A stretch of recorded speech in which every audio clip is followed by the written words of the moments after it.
Com o Folha no Ar, primeira edição, que tem o oferecimento dos laboratórios Plínio Bacelar, de Proteus Engenharia de Segurança e Medicina do Trabalho, consultas médicas e Dedumas Baterias. Hoje estamos recebendo no programa o jornalista e articulista de um dos maiores jornais do país, do Correio Brasiliense, e ele fala ao vivo conosco de Brasília, o Luiz Carlos Azedo.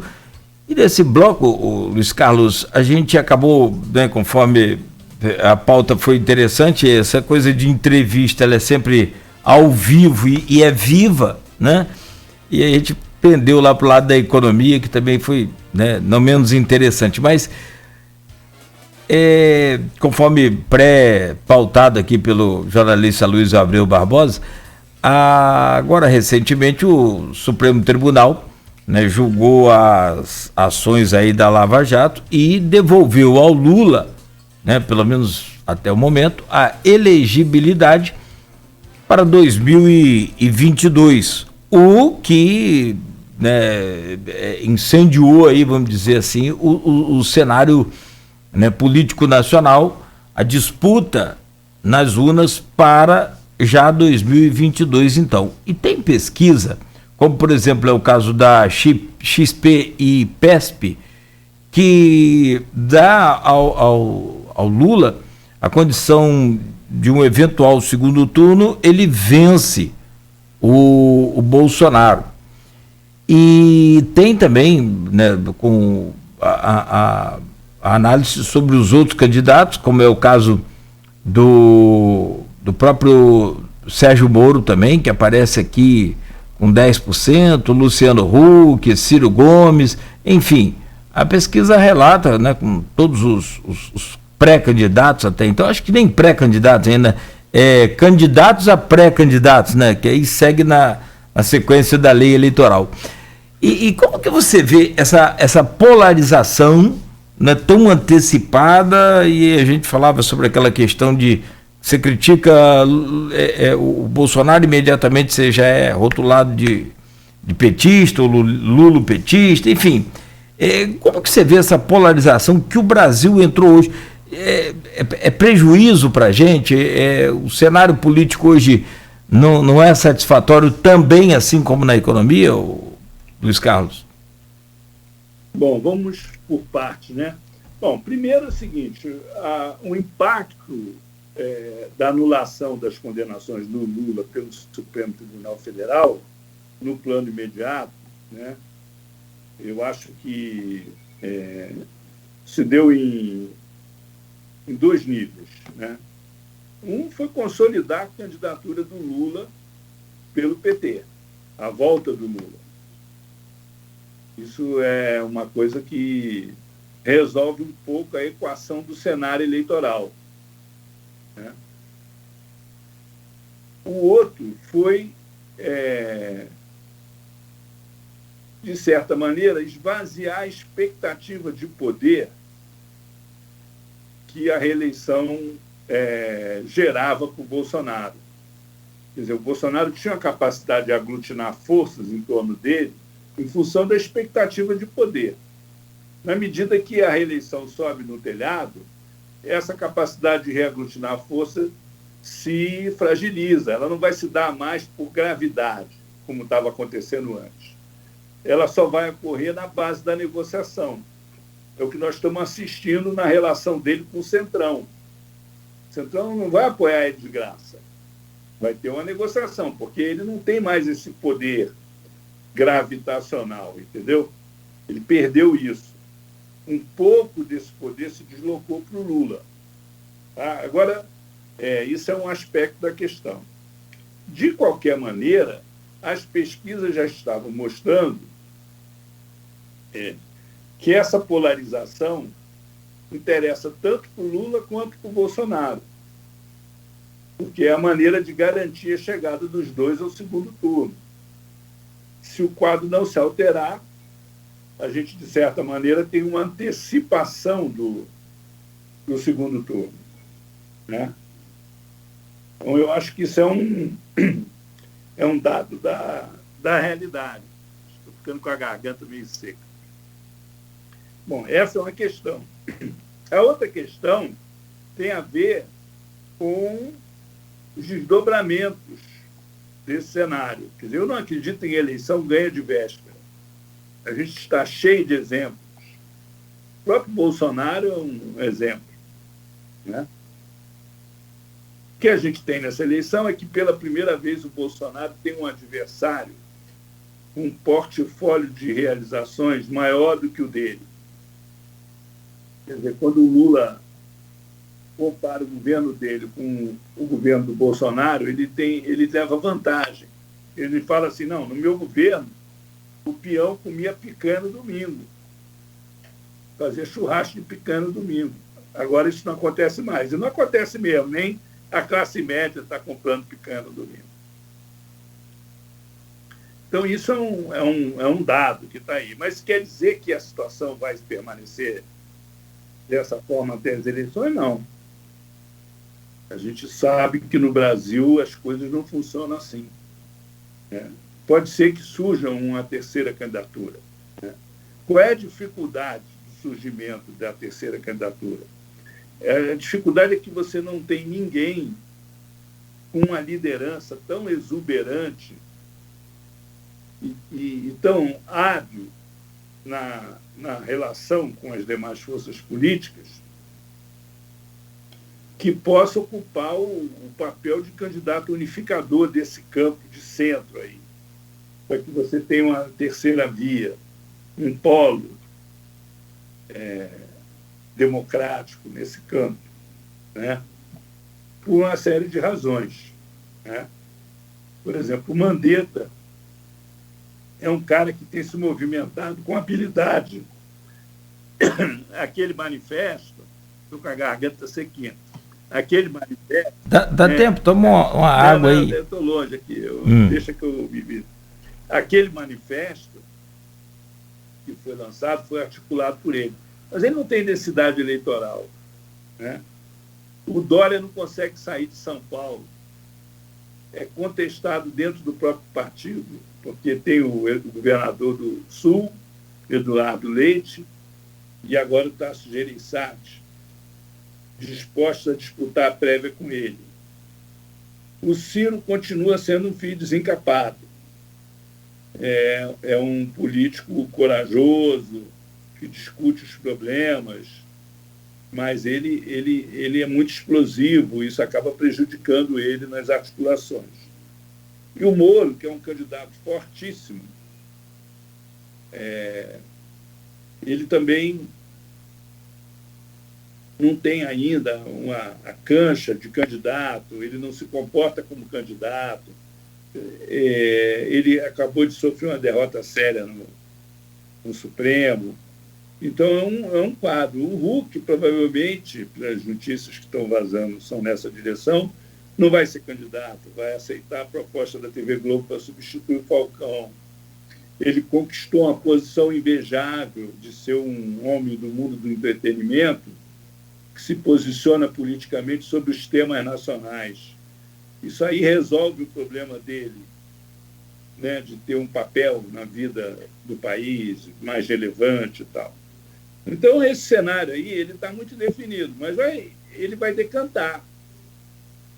Por exemplo, em outubro tem a prévia do PSDB, nós vamos ficar sabendo o que vai acontecer com o PSDB.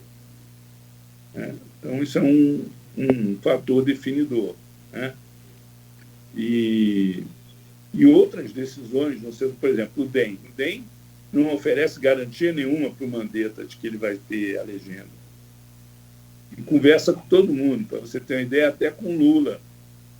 O DEM conversa, porque para o ACM Neto, um acordo com Lula pode ser a chave para ele virar governador da Bahia, né? Então, ele pode fazer uma aliança, entregar o vice do Lula e o PT indicar o vice dele na Bahia. São hipóteses que estão aí. O jogo está aberto. Então, é uma situação que não está definida, né? Agora, uma coisa nós temos certeza. Tinha um sujeito do Espírito Santo, um folclorista do Espírito Santo, pesquisador, historiador, Hermógenes, ele dizia que o povo astucia as coisas. Então, assim, o povo astucia as coisas. Quer dizer, ninguém leva o cidadão para votar puxando pelo nariz. E o povo descobriu que o seu voto vale. Com a urna eletrônica, o seu voto vale. O povo surpreende nas eleições. Pode até errar, mas ele tenta acertar. Então, a gente não sabe o que vai acontecer, mas o fato é que mudou o cenário e o Bolsonaro deixou de ser o favorito na disputa. Hoje o favorito é o Lula. Isso pode mudar, já aconteceu antes, o Lula ser o favorito e perder a eleição. Pode ser surpreendido, né? E pode ser que o Bolsonaro, no rumo que esse governo vai, o Bolsonaro pode ter dificuldade até de chegar no segundo turno. A gente tem visto isso acontecer. Por uma razão ou outra, o sujeito não consegue. A escala dos problemas que o Bolsonaro tem para resolver é muito grande. São problemas de ordem objetiva, que exigiriam um conjunto de forças mobilizadas para encontrar caminhos que fossem mais consensuais. E ele não é capaz de fazer isso, porque a mentalidade dele não leva a isso. E tem uma teoria ali na cozinha do Bolsonaro de que é preciso desconstruir o que está aí para construir algo novo. E ele está fazendo isso na educação, na cultura, no Itamaraty, no meio ambiente, como se aqueles problemas que existissem lá fossem responsabilidade dos seus antecessores. E não são. São problemas de ordem objetiva, de escala considerável. E você precisa de muita energia, consensos políticos para encontrar saídas. E ele não faz, ele não consegue fazer isso, ou porque não quer, ou porque não tem capacidade, entendeu? A dificuldade é essa. E aí, essa guerra ideológica que a gente observa, e que você vê toda hora, quando você critica, quando você levanta um problema, as pessoas já saem rotulando, criticando, atacando, isso não resolve o problema. O problema é objetivo. Ele está lá. Entendeu? As pessoas não conseguem se distanciar do seu interesse imediato para compreender o problema. E aí é mais fácil responsabilizar os outros pela existência deles. Só que quem tem a tarefa de resolver é quem está no poder, quem está no governo. Não é quem esteve antes. Então é essa contradição que o governo Bolsonaro vive.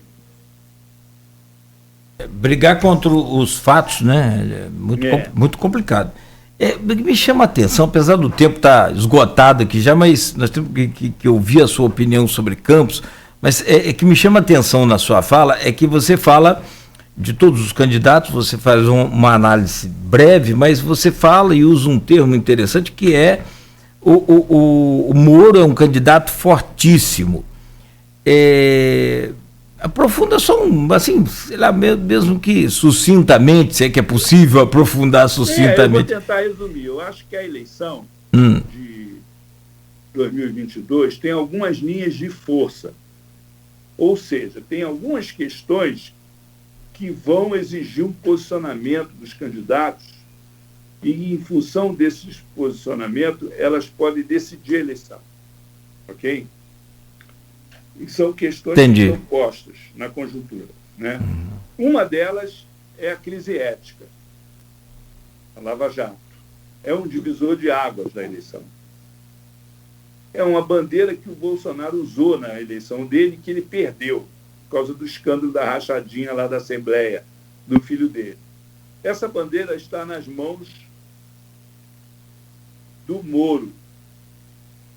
Se ele for candidato, é dele, ninguém tasca. Ok? Bom, outra vertente da eleição é a crise sanitária. É a crise sanitária. Essa crise sanitária, ainda mais com a CPI, é uma frente de desgaste do Bolsonaro. Ele não tem como se defender nesse quesito da crise sanitária, por causa do acúmulo de erros que ele cometeu. Essa bandeira é um balão caindo. É de quem pegar primeiro. Né? E aí o Lula pode pegar o Mandetta, em tese. O Mandetta seria o cara que carregaria essa bandeira dele por candidato. Okay? Mas essa é uma linha de força do processo. A outra linha de força é a questão do emprego, do desemprego. E aí, meu cara, essa bandeira do Lula. Porque ele saiu do governo com o país crescendo a 7% em regime de pleno emprego. Essa bandeira é do Lula, não é do Bolsonaro. Ele não vai conseguir resolver esse problema do emprego na velocidade, na escala que precisa resolver. São 3 linhas de forças no processo. Há outras. A questão da defesa da democracia, né? O problema dos direitos humanos, essas pautas identitárias. Né? Mas eu acho que essas 3 questões são questões que vão balizar o processo eleitoral. A ética, a questão sanitária e a questão do emprego. Ok? Perfeito, perfeito. Acho que a análise melhor do que essa... Estou me referindo a trabalho sim, em geral. Sim. Atividade econômica que traga renda para as pessoas. Emprego e renda, né? Atividade produtiva. E aí, de fato, tem que concordar com você. Exatamente essas bandeiras estão justamente com as pessoas que você citou, sim. Agora, sobre Campos, depois de uma eleição acirrada, né, no segundo turno, um crescimento muito vultuoso e assim, dinâmico, rápido demais, do Caio Viana, representando a família do Arnaldo Viana. O Vladimir conseguiu, mesmo assim, com todo esse crescimento do Caio, do primeiro para o segundo turno aqui em Campos, o Vladimir conseguiu, então, representando a família Garotinho, né, vencer as eleições. Como que você vê esse retorno dos garotinhos ao poder municipal? Olha, assim, eu acho que...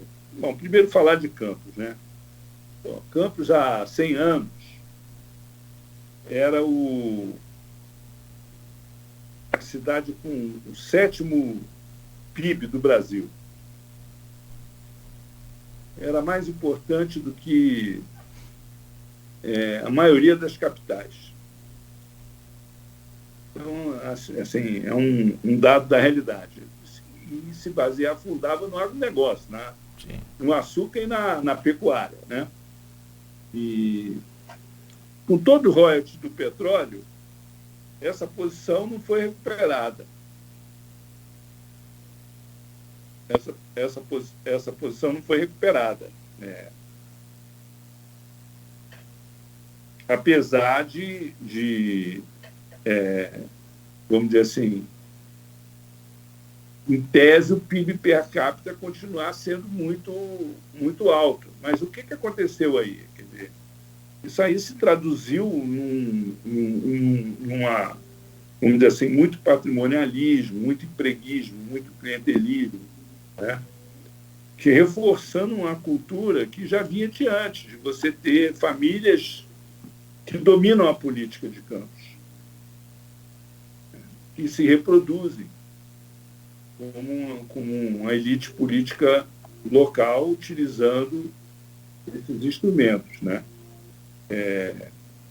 Isso tem um lado negativo, obviamente. Quer dizer, o custo disso é que a cidade continua prisioneira da doença holandesa, vivendo exclusivamente dos royalties.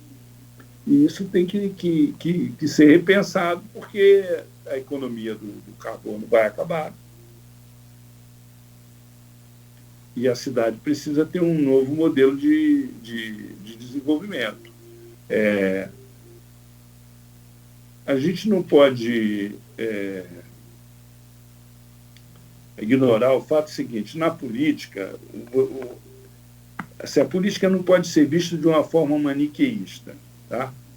Então, por exemplo, a imagem que a família Garotinho tem em nível estadual não é necessariamente a imagem que eles têm em nível local.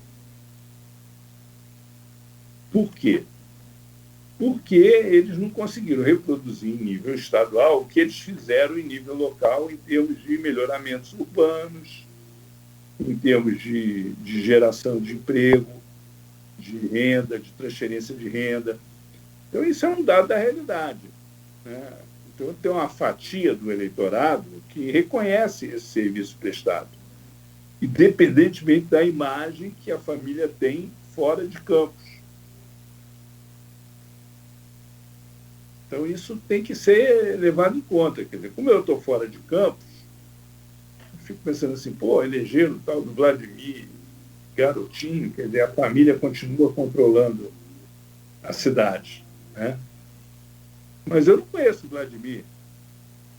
Eu não sei o que ele vai trazer de novo em relação à geração anterior, né? Você tem as surpresas, inclusive. Eu vou te dar um exemplo aqui. Vou dar um exemplo aqui. O ACM Neto. O ACM Neto é um fenômeno político. Ele é um quadro político muito preparado, que se revelou um administrador excepcional em Salvador, que é neto do ACM, Antônio Carlos Magalhães. Herdou o espólio eleitoral, né, da família, mas ele é um grande administrador. Então, assim, não é porque o sujeito é filho, né, e ele vai ser melhor ou pior pelo simples fato de ser filho. Agora, há um ingrediente de nepotismo nisso aí? Claro que há, entendeu? Claro que há. Agora, vocês têm que analisar o seguinte: por que ele ganhou a eleição? Ganhou a eleição porque algum nível de serviços prestados a família tem ao município, né? É simples fato, olha, você vai dizer o seguinte: o político mais importante de Campos, desde Nilo Peçanha, foi o Garotinho,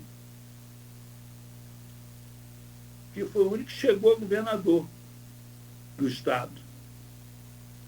Certo? Então, isso não é qualquer coisa. Isso não é qualquer coisa. Isso quer dizer que eu sou eleitor do Garotinho, que eu estou falando, não, mas eu não posso também ver as coisas pelo viés do meu desejo. Eu estou analisando a situação, né? Você tem que ter uma explicação para o que aconteceu. E, de certa maneira, tanto o Garotinho como a Rosinha se beneficiaram do boom do petróleo. Se beneficiaram. Se eles utilizaram os recursos da maneira mais correta ou não, se pensaram no futuro ou não, é outra história. Mas você tem uma franja grande de eleitores de Campos que, vamos dizer assim, que se beneficiou disso. Para te dar um exemplo, Campos é uma cidade muito horizontal. Muito horizontal. Ela tem uma das maiores malhas urbanas do país, como cidade. Então, ela é muito horizontal.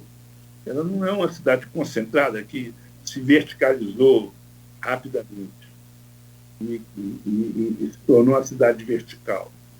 Então, assim, para você viabilizar isso, uma malha urbana com isso, exige muito investimento em pavimentação, iluminação, saneamento. Isso gera voto. Né? E eu imagino que isso tenha sido feito em uma escala significativa com esses recursos.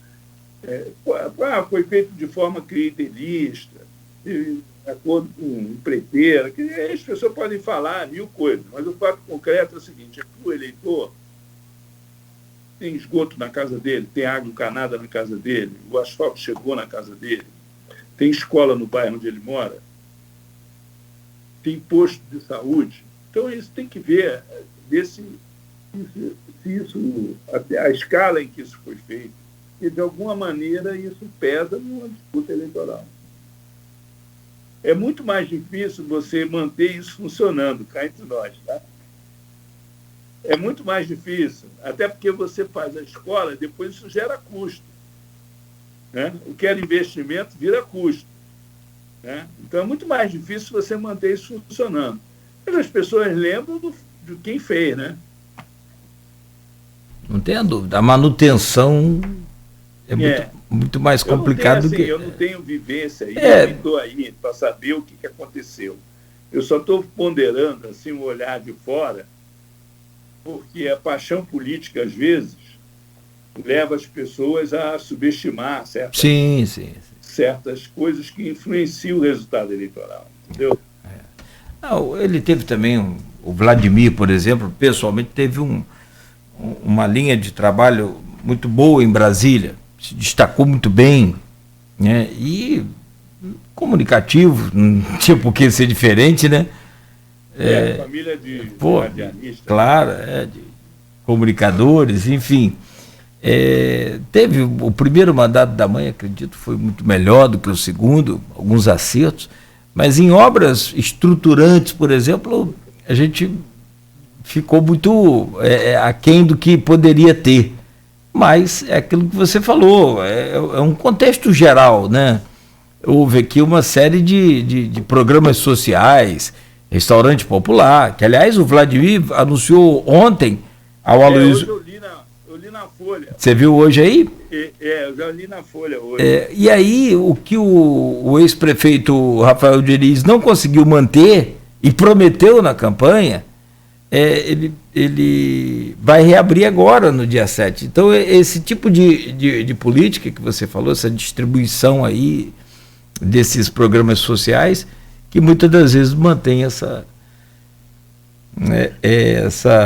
durabilidade aí no poder.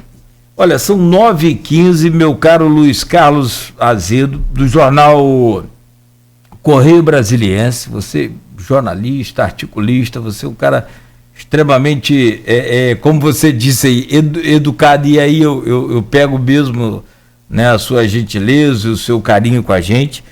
Agradeço muito a sua participação, tenho certeza, para mim foi fantástico poder conversar com você, trocar essa experiência aqui. Vou continuar te acompanhando, te seguindo lá nas redes, principalmente no Twitter, onde, né, procuro passar a maior parte do tempo aí em acesso às redes sociais que tem. Se eu passo meia hora por dia nas redes sociais, eu passo 29 minutos no Twitter, gosto, e ali eu consigo fazer uma seleção de craques da notícia aí como você.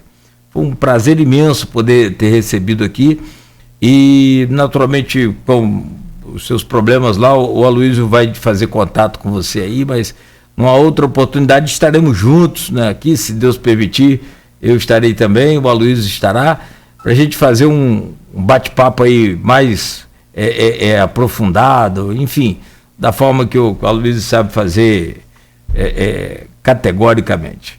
Muito obrigado, bom dia, sucesso e se cuide aí, amigo. Ok, foi uma honra, viu? Eu que agradeço a oportunidade, mandar aí um abraço para os nossos ouvintes e para você, para o Aloysio. Foi uma honra, viu? Muito obrigado pela oportunidade. Honra toda nossa. Grande abraço. Honra toda nossa e espero que seja renovada aí em breve. Tá certo? Um grande abraço, querido. Obrigado aí pela sua participação. Nós conversamos ao vivo aqui com o Luiz Carlos Azedo, direto de Brasília, lá do jornal Correio Brasiliense. Ele é articulista, jornalista, e a gente volta amanhã, às 7h, com o Folha no Ar, primeira edição, o oferecimento dos laboratórios Plínio Bacelar, Proteus Engenharia de Segurança e Medicina do Trabalho, consultas médicas e Dedumas Baterias.